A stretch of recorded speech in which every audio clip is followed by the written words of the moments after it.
આજે આપણે ડુંગળીને ખુશ ખબર લઈને આવ્યો છો.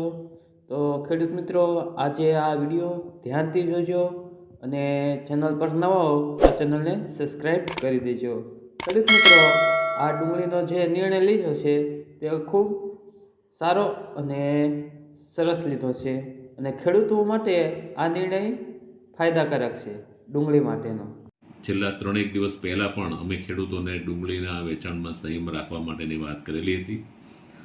મહારાષ્ટ્રમાં ડુંગળીનો થોડો પાક ઓછો છે, જેને લઈને નિકાસબંધીનો નિર્ણય લેવામાં આવ્યો હતો.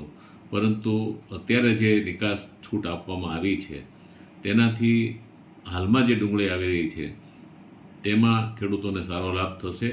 અને ખેડૂતોને મારી વિનંતી છે કે આપણા પાકના સારા ભાવ મેળવવા માટે આપણે વેચાણમાં સંયમપૂર્વક આપણે ડુંગળી વેચાણ માટે લાવીએ.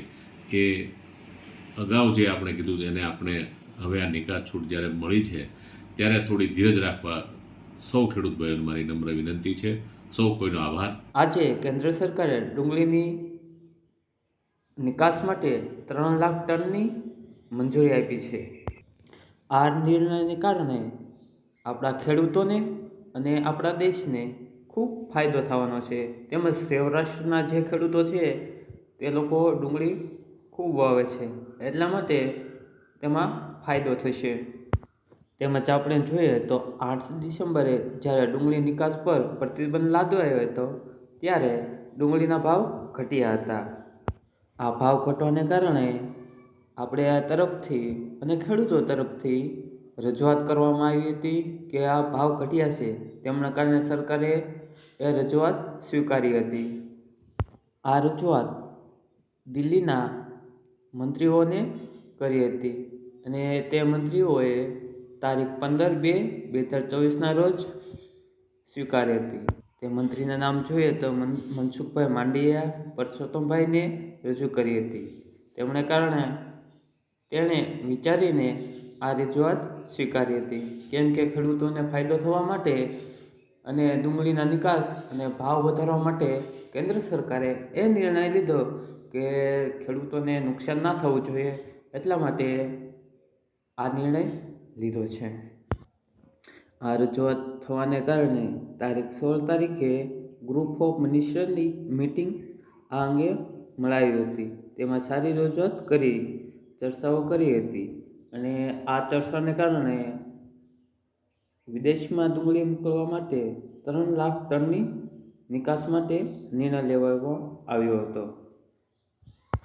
આ નિર્ણયને કારણે આ 3 લાખ ડુંગળીની નિકાસ થાય તેટલા માટે ખેડૂતોનો ફાયદો થાય તે માટે મિટિંગમાં પણ ઘણી બધી ચર્ચા કરી હતી. આ નિર્ણયમાં સરકારે એ પણ કહ્યું હતું કે ખેડૂતોની પરિસ્થિતિ જોતાં ધ્યાનમાં લેવામાં આવ્યું હતું કે આપણે કેન્દ્ર સરકારે એ નિર્ણય કર્યો કે ડુંગળી વિદેશમાં મોકલીએ તો ભાવ વધે અને સારો એવો પૈસા મળે. બહાર નિકાસને કારણે ડુંગળીમાં ભાવમાં વધારો થવાની શક્યતા છે. તેમજ આપણા બાજુના રાજ્યમાં મહારાષ્ટ્રમાં ડુંગળીની ઓછી આવકને કારણે નિકાસ પર પ્રતિબંધ રાખવામાં આવ્યો હતો. આ નિકાસને પ્રતિબંધ રાખવાથી ભાવમાં ઘટાડો થયો હતો. તેમના કારણે તારીખ 16/2/2024ના રોજ કેન્દ્ર સરકારે એ નક્કી કર્યું કે વિદેશમાં નિકાસ કરવી જરૂરી છે. એટલા માટે સૌરાષ્ટ્રના જે ખેડૂતો છે તે ડુંગળી વાવે છે અને ખેડૂતોને ફાયદો થવા માટે સરકારે ફરીથી નિકાસ કરવાની મંજૂરી આપી છે. ખેડૂત મિત્રો, આપણે નિકાસની મંજૂરી તો આપી છે, પણ આપણે પાકને છે એ ઝડપથી ખેંચીએ અને આપણે માર્કેટમાં મૂકવી તો બીજા લોકો પણ એ વિચારે કે ભાવ વધ્યો છે તો આપણે ડુંગળી ખેંચીને મોકલી દઈએ માર્કેટમાં. પણ ખેડૂત મિત્રો, ધીરજ રાખજો, કેમ કે માર્કેટમાં જો ડુંગળીનો ફુગાવો થશે તો ભાવ ઘટવાની શક્યતા છે. તો ડુંગળી માટે ધીરજ રાખવી, કેમ કે ભાવમાં છે એ વધારો થશે જ, કેમ કે દેશમાંથી નિકાસ થાય એટલા માટે ભાવમાં વધારો થશે. એટલા માટે ખેડૂત મિત્રોને એ કહેવા માગું છું કે ધીરજ રાખજો. અને 3 લાખ ટન એટલે ઘણી બધી જ ડુંગળી કહેવાય.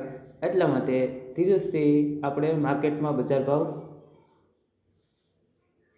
વધે તો આપણે ધીરજથી માર્કેટમાં મૂકવી.